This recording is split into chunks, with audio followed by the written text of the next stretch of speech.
Welcome back to the show. Now I'm going to go through SmackDown. Now, I have put already from Raw on the SmackDown Ashley, Brian Kendrick, Carlito, Trevor Murdoch, and Umaga.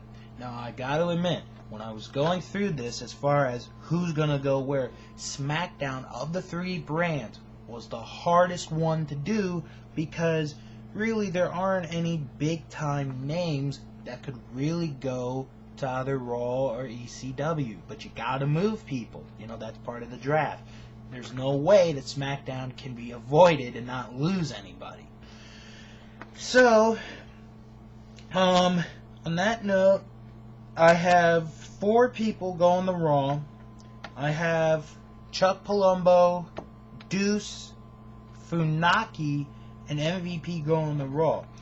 And I'll start with Chuck Palumbo. Chuck Palumbo, you know, the whole thing with the motorbike, and that's somewhat of a Undertaker wannabe shtick, and, you know, I don't think that belongs there. Plus, he's a big guy. I think Raw may need a couple more big guys. I don't really see Chuck Palumbo doing anything special. At best, maybe going for the Intercontinental title, but, excuse me. But that's really all I could see out of him. Now, Deuce, I think if you take Deuce to Raw, you gotta get rid of that name. It's gotta be Jimmy Snuka Jr. He is the son of the Superfly. Make him into Snuka Jr. Have him do the moves his dad did. Have him do all that stuff. I think that'd be very entertaining as far as creating new wrestlers.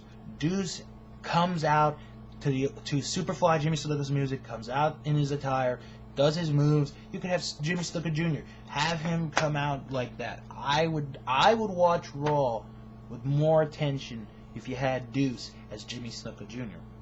Now, Funaki. I'm sure a lot of you are surprised that I picked Funaki. Funaki's not doing anything on SmackDown. Let's be honest. Funaki, he's had a great run saying he is, you know, SmackDown's #1 announcer. Why not try it on another show? Raw would be absolutely perfect for Funaki. He could be Raw's #1 announcer. You know, you don't have to necessarily have Funaki wrestle. You could just have Funaki come out, you know, and interview the wrestlers. He could be truly Raw's #1 announcer. I'd love to see that. And then finally, MVP going to Raw. This, I think, of all the moves that has to happen, MVP to Raw is the one move that absolutely has to happen.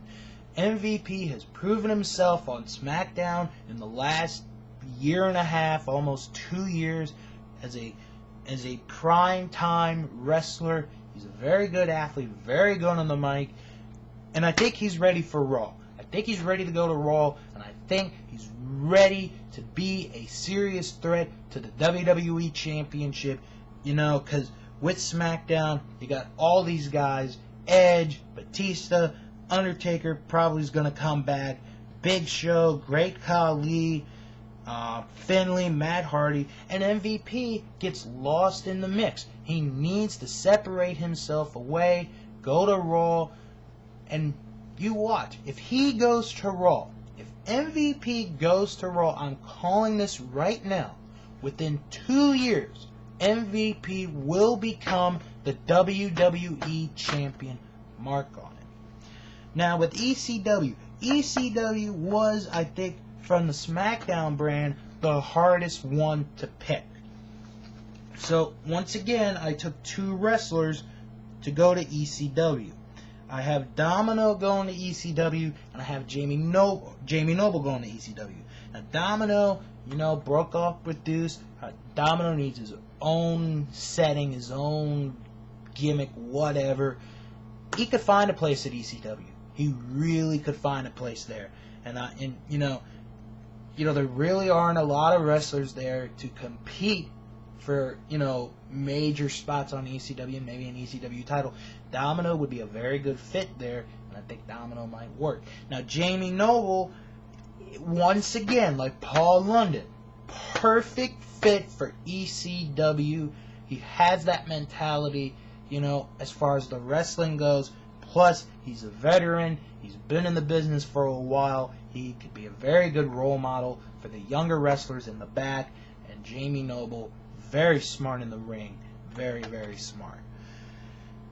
Okay, coming up next, I'm going to give you who I think from ECW